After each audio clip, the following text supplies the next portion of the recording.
Hello there, and welcome back to our next episode of NextGenDDS. I'm Dr. Scott Menaker. I'm here with my cohort and partner, Wes Lyon. Wes, good to have you here, and we're looking forward today to an interesting topic that dentists need to really consider that sometimes they really don't think a whole lot about. No, I'm excited for this one, and some of them, they might take our advice to buy a practice, get a little gun-ho, and screw this one up. So I think it's important that we get this on the radar, and what we're really talking about is securing their future or the real estate. It's one of the things that I talk as I'm talking to dentists, looking to buy a practice. One of the first questions I ask is, so is the real estate included in the deal, or is it what's going on with it? And a lot of times I'm met with almost, while I'm doing a phone call, I can just see it. It's a blank stare on the other side because they really don't understand. And so we wanted to spend some time today, and Wes, I know you've got some stories too, but of really trying to help dentists understand how the real estate, the dental practice fits in, because it's really a crucial component. It's not like you go, hey, listen, I'm going to go, if I'm not here, I can go move 5 miles away and it's still going to be the same practice. That doesn't work in dentistry. Definitely. I want to kick it off, and I'm going to very briefly touch on the benefits of owning the real estate financially. If you look at the mortgage payment versus the rent payment, usually they're about the same. So you're either paying your mortgage or someone else's, and we're just going to end the benefits there. We want to talk about what can go wrong, because we see this go wrong very often. We were just talking, we had a dentist here in Charlotte who had to get up and move. That exact situation happened. He didn't own the real estate, and somebody else bought it and kicked him out. And now, those of you thinking, well, I can just go move. The problem is dental plumbing, that renovation, is sometimes $500,000 to $700,000, and you don't get that money back. Yeah, that's in the pavement. That's the problem. Is okay, I have to go move, and depending on the space and what you get tenant improvements. I mean, this just happened where somebody had to move a practice, and they spent what their practice is worth to move it. And that's not, you're hopefully, as you're getting towards the middle to later stages of your career, you're hopefully in I won't say coasting, but you're on a, kind of an autopilot in a way. And having to go through that disruption so late in the game can really be financially devastating, but also, I think to your mental psyche, how does that...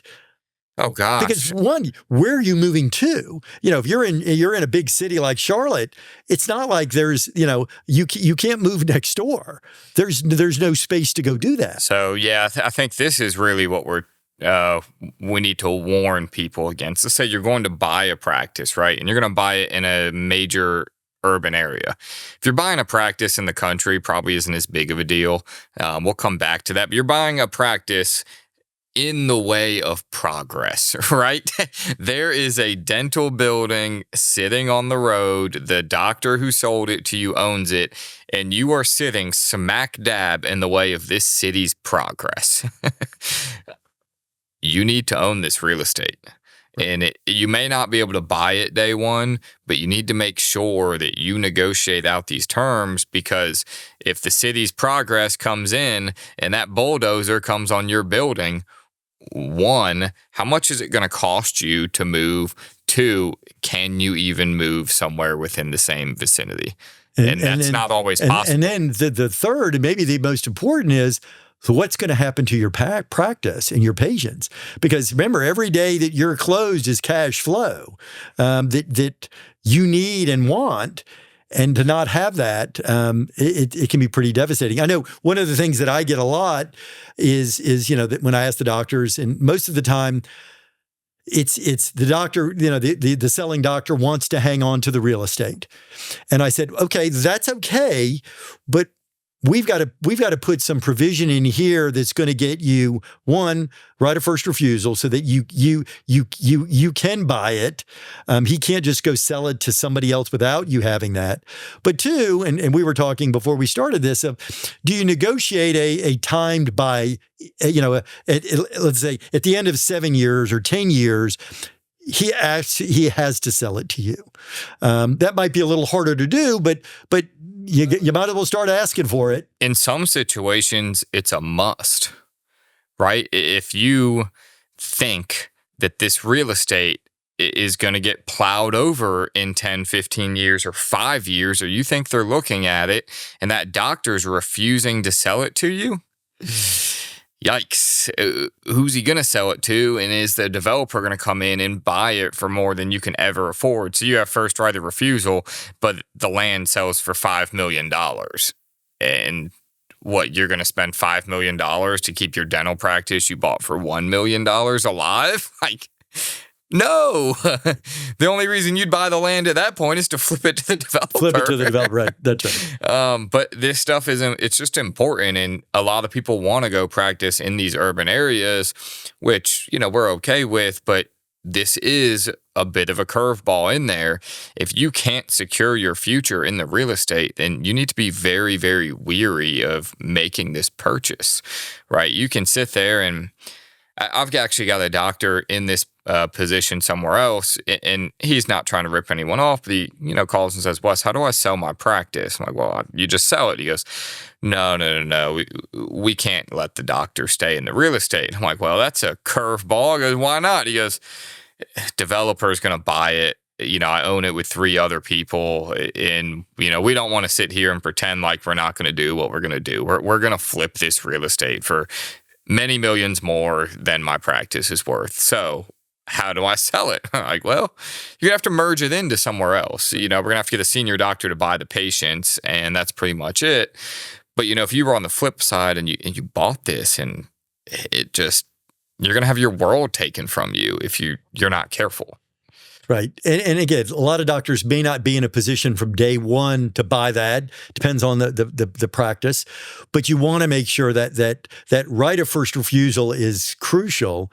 And then, as I said, the next one that we would probably suggest is a time that you've said the real estate will be sold at X date. Yeah. And where or what you need kind of depends on what you think is going to happen to the space you're in, right? If you're somewhere where my biggest concern, and we say progress is coming, we mean that they're going to tear this down and put up like a high rise or something on your space, right? If you are 30 miles into the suburbs and you're worried about a high rise on this build, is probably not as realistic. So 30 miles into the suburbs, first right of refusal, I'm okay with every day of the week. If you're 2 miles from downtown Atlanta or Charlotte or some big metro area, and you look around and there are high rises not too far from you, we're going to want the option to purchase at a given price, or you're going to want to reconsider buying it. Just because you don't know what's going to happen with it. Now, you may be buying one and you're already in there's already 30 offices, whatever. It's already built up. It's unlikely somebody's going to buy that and tear it down. But if you're in a solo location, where it's just literally a dental office sitting on like a $3 million piece of land. Yeah, it's worth a lot more to somebody else than it is, to you as the dentist, especially if you don't own it. I'd say this, be very careful. If the property is worth more after the bulldozer shows up, right, you've got a potential big problem on your hands, and you need to have this real estate issue spelled out ahead of time. Because if not, especially the real problem of this becomes too, if you're in one of these areas and you're buying a practice there and then you're not able to get the real estate, well, it's going to be that much more expensive to build out what you need. And you can't take a practice that, let's just say here in Charlotte, you can't take a practice that's, 1 mile from uptown and go out to Matthews, which is deep in the suburbs. Right, right? 6-7 miles away, right. Yeah, you're going to have to stay somewhere relatively close, and it's just going to be pricey. So getting that real estate and the option in there and being careful about that when you buy a practice is very, very important. And that sometimes, and I've had this occur where the real estate is really not worth what it is, and the selling doctor wants you to buy it. So, I'll always say to the doctor, okay, he goes, well, I'm getting a great deal on the real estate. Okay, we got to think about why you're getting a great deal on the real estate. But two, I always ask the first question, do you want to be in this space? Because sometimes you can buy a practice, and I've got a doctor that's there's a somewhere very close he can move, build the practice that he wants. It's bigger and it's got what he wants. So we negotiated an initial lease, a very short lease that he can get out of with enough notice, because he knows he's probably not going to stay there. But the patient base is good. So, don't buy the real estate if it's not in a place you want to be. Yeah, let's kind of flip the script here. Let's talk about what to do, because that's going to be very specific to if you're buying practices in major urban areas, right? And like even here in Charlotte, it's not, we're 12 miles from uptown here. Yep. It's not even a big deal, I think, where we're sitting right now, right? It's when you're right there and you're on that multi-million-dollar piece of land, you need to be careful. But okay, now we're going to talk about everyone else, because sometimes, depending on where you are, you can flip this and you can actually have the leverage. Right. So, for sure. Yeah. Right. We've got a doc in town. He's got a practice that we're helping trying to sell, and it's maybe not, it's a specialty practice that's just going to be hard to sell. He just doesn't have a big referral base and patient flow. But he wants to sell the real estate because I think he understands that it's going to be a tough sell. He just doesn't want to hold it and be responsible. But I think he's going to have and we've told him he's going to have a tough go at it, because it's just not, the two aren't meshing together. His real estate is worth more than the practice is worth. And we're just not sure where it's going to end up going. And sometimes it's the opposite. Sometimes the practice is worth more and the real estate is just, it's not. And that's going to be typically maybe some smaller towns or just some outlying areas. Yeah, and that's where I've got this one. I had a very long client of mine. He was in a partnership, and he bought the first half. He's going to buy the second half, and they were having trouble negotiating on the real estate. Now, he was in the opposite of Charlotte. There's nothing around him. I thought he was too nice to do what needed to get done, so I didn't tell him my whole master plan. I just said, just buy the second half of the practice. Don't worry about the real estate and give me a call. So he did just that. Then he says, now what do we do? I go, well, you tell him to sell it to you at this price or you're moving out. And he goes, what? He goes, the guy has no choice. The real estate's only worth a few $100,000. He's going to spend more renovating it to try to rent it than, it's worth. It's a, call your shot type of deal now. So the smaller the town that you're in, the more likely it is that the doctor's going to want to require you to buy the real estate. Yep. Yeah. And we even see it sometimes. I'll see it on some calls where doctors are trying to, and I've had two recently where there have been some group practices, people trying to run up their own DSOs that have got, they built an 11 operatory practice, and they're trying to sell the practice at a really cheap discount and trying to get the doctor, this is just from a rental side. This is not even buying it. This one doctor, the practice was doing maybe $700,000, but the rent on the space was like $12,000 a month. And I just said, run. I said, this practice just could not sustain the rent that was so high. So, so even from a rental side, we would just say the numbers have got to work. If rent is 22% of your on your P&L, there's a real problem. Oh, yeah. That practice ain't going to survive long term. And somebody says, oh, well, the doctor hasn't been trying hard, or he hasn't been working it. And he's just, you be very, very careful. I said to this doctor, if you could negotiate the rent down to $3,000 a month, then we've got a deal. And he said, they're never going to go for it. I said, of course not, because they've built out this very expensive building and it hasn't worked for them. They're trying to sell you their garbage at a discount. And junk is junk. And keep the rent, right? Junk is junk, and they're trying to keep the rent. So just be careful on the real estate. Get good advice. Make sure that you understand how that if you're just renting, okay, that's fine initially, but you got to have a plan. No, and I think as we talk about the heart of this issue, we kind of briefly touched on it, is the cost of this you're never going to recoup is the cost of it sitting in the concrete. And it's the remodel of the actual plumbing to make this a dental space. And if you go in and you spend this money on something you don't own, then yikes. You could be there at the same time when you're looking at, should I buy the space I'm in, or why should I be worried? It's because I might have $600,000 or $700,000 starting point just to move, and that's not equipment that could potentially be sitting in the concrete. And that's why it's so important that you really understand this real estate. So we talked about, if you're going into the major urban areas, that's our big warning, to make sure you've got something there.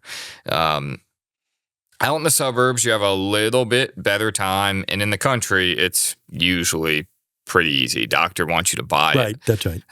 Now, as we look at this too, if you're cold starting a practice and you don't have the money to buy the real estate up front because you're cold starting a practice, you need to make sure you have an option to purchase the real estate.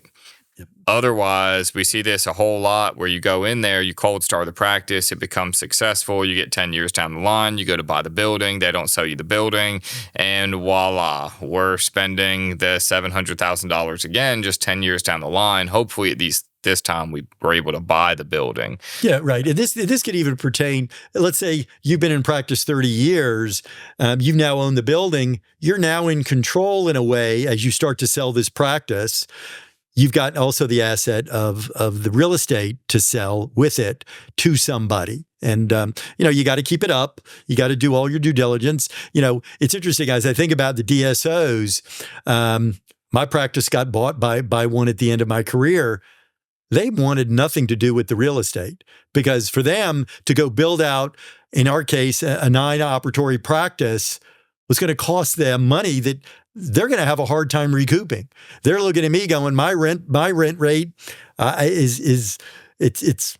they're happy to pay the rent on this thing. It's a bargain, and they're happy to pay rent forever because of the startup of what it takes to, You're not just buying an office with 4 rooms to have 4 operatories. You're doing a lot of work with plumbing, of vacuum and water and suction and electrical and all of those things that are very specific.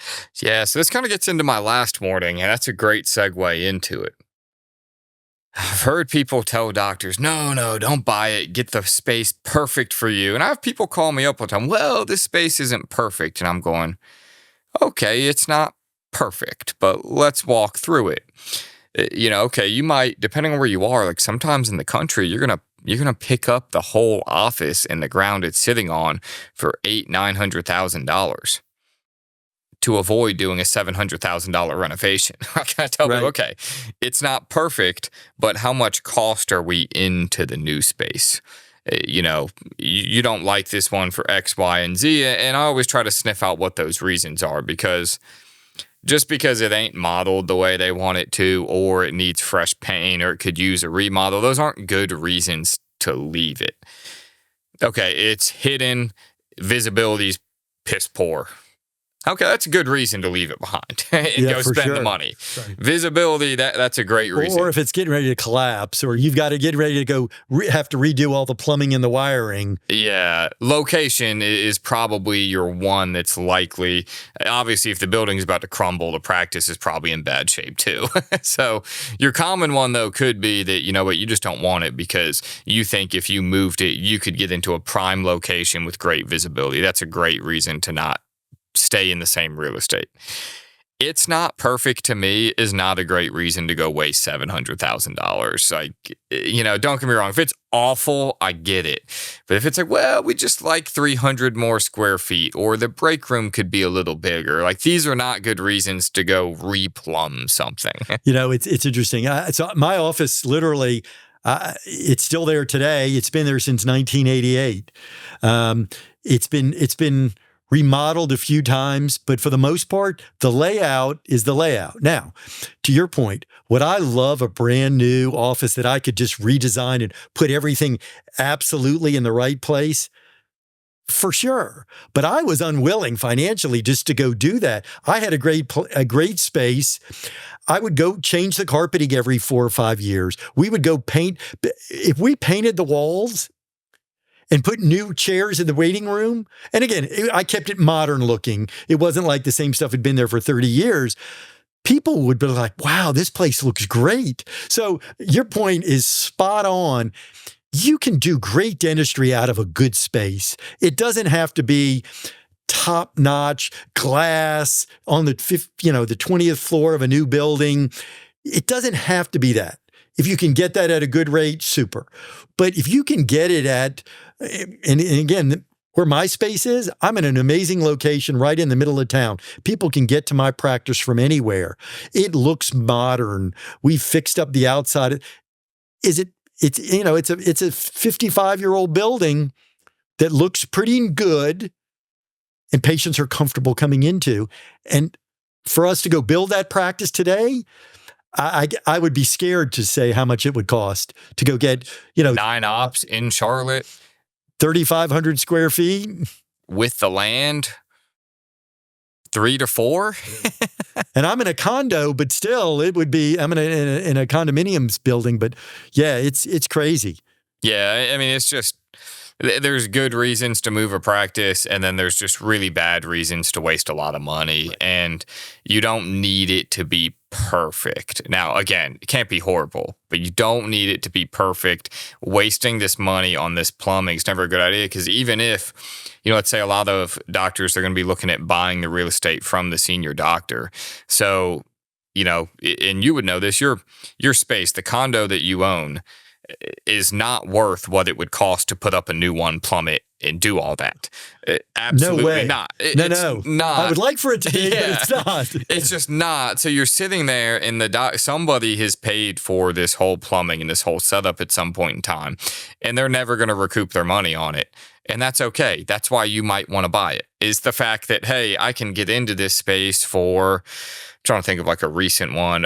That one I was telling you about where the guy called him up, I think he ended up buying it for $500,000 to $600,000. He bought the land, the building, the plumbing, all for $500,000 to $600,000. You're going to pay the contractor $500,000 minimum just to come in there after you buy a land, you buy a building. So even if you're looking at it and you say, hey, the building's worth, let's just say average, or usually in suburban to country areas, not if you're in this city center Charlotte. They're usually worth, around $1 million, a little bit more for one doctor, just standalone building. That's going to be very specific to where you are. I'm just trying to use an average for numbers here for an example. So don't quote that and try to tell some guy or lady, no, I heard it's only worth $1 million. No, it's very specific to your location. But say it's worth $1 million, you can buy it. Well, if you go down the road, I don't want to buy the doctor's location because I want to make it my own. You go down the road, you're going to buy a building of the same size that's already up. Well, that building's also going to cost $1 million. But now you're going to have to replumb it, redo the whole thing to make it perfect. So you're probably going to put another $1 million into it. So now you're $2 million into something you could have had for $1 million. And that's why we're trying to encourage you, get this real estate thing worked out. Try to buy the location from them. Some of you may hit that point though, where you know what? Great practice, great patient base, but this thing is hidden on the back corner of a Walmart. Great, let's go buy something else. But you start looking at construction costs, and you're going to buy the land, you're going to have the land fit cost, the building cost. I mean, it's just so much more economical. There are a lot of dentists that are now, they're in larger, I won't say strip centers, but more of the more modern malls that are out there, shopping centers. But you don't own that space. A developer owns that for a reason. They want the cash flow. So you may never own that. And that may be okay too, but you just have to be we're just advising you to be very, very careful on the real estate. Yeah, and I think to some extent too, just on your fear, that's what we want to get, is some people are entering into situations which we think are going to blow up. Now, you're sitting there, you're going into, you go, well, I can't own the real estate, it's going to blow up. Now, if you're running from a strip mall, that owner is probably going to want you to stay, right? They're going to charge you a fair market rent. You're going to have to pay it, but there's no real danger of being kicked out of your space because they're going to knock down the whole mall. I mean, that wouldn't make sense for anybody. But yeah, there's nothing necessarily wrong with renting if you're in the right location. I've gone through this with some doctors. Say, hey, Wes, you told me to own my building. Look, I got these 4 things, and I look at where they currently are, and I'm like, I know this is not great to have to rent, but look at your location, look at what you're getting versus what you're going to give up. And location's just key. Sometimes it's better to rent at a 9 or a 10 location than it is to own at a 6. Right. So I think, we've given you, hopefully giving you a little bit of a perspective. We're certainly very bullish on owning the space, but it's got to make sense. It's got to be at the right price. Don't grossly overpay. Make sure that the building is what you want, but it doesn't have to be the Taj Mahal of things. It could just be a really nice space. And a lot of dentists like myself have proven that you can do that and still have a really nice office, but yet keep more money in your pocket. Yep. Big thing though, negotiate this out when you negotiate the purchase. So you might not be able to buy it the same day you buy the practice. The doctor say, hey, I'm not willing to sell it to you for at least 7 years. You're going to turn back and say, hey, that's great. I'll buy it in 7 years, and get this on paper that you're going to buy it. That way it's locked in, you know how it's going to work. But try to get good representation and get that going ahead of time. That way it's part of the legal document, part of the negotiation, because if the whole thing falls apart and, they're not willing to do something and there's a developer in town looking at that space, it's probably going to be a good sign that this doctor's got other intentions for the space that your business needs to survive. Wes, thanks. This has been a great episode, changing things up a little bit out of it's still part of the practice ownership side, but just making sure that you're being smart on the real estate, handle it on the front end. Don't do it on a handshake. Make sure it's in your written documents. And if you need to get good advice from others, maybe even real estate professionals, that is probably a good idea as well. So thanks, Wes. We appreciate it. We'll see you on the next episode. See everyone next week.